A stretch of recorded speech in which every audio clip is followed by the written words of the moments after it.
Good morning friends. Ladies எல்லாரும் எவ்வளோ முடியாமல் வந்தாலும் எல்லா வழிகளையும் தாங்கிக்கிட்டு நம்ம தான் சமைக்கணும், இல்லாட்டி எப்படி சாப்பிடுவாங்க வீட்டில் உள்ளவங்க அப்படின்னு எல்லா வேலைகளையும் இழுத்து போட்டு செய்வோம்.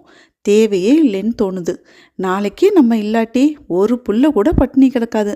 தப்பில்லை, இதுக்கு பாசம் இல்லைன்னும் அர்த்தம் இல்லை. இதுதான் ப்ராக்டிக்கல். நம்ம செஞ்ச வேலைகள் எல்லாம் வேறு வழிகளில் பூர்த்தி ஆயிடும். இது வீடாக இருந்தாலும் சரி, ஆஃபீஸாக இருந்தாலும் சரி. ஸோ நம்மளால் முடிஞ்சதை செய்யணும். வழிகளை தாங்கிட்டு வேலை செஞ்சவங்களுக்கு யாரும் இங்கே செலவைக்க போகிறதில்ல.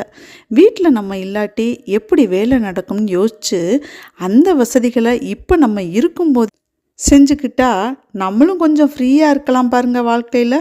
ஃப்ரெண்ட்ஸ், இன்னைக்கு லஞ்சுக்கு கருணைக்கிழங்கு காரக்குழம்பு, முருங்கைக்கீரை பொரியல், கொத்தவரங்காய் புளிக்கறி, முட்டை, சாதம், தயிர் எல்லாம் ரெடி ஆயிடுச்சு. ஜாலியாக சமைச்சு ஹாப்பியாக சாப்பிட்லாம்.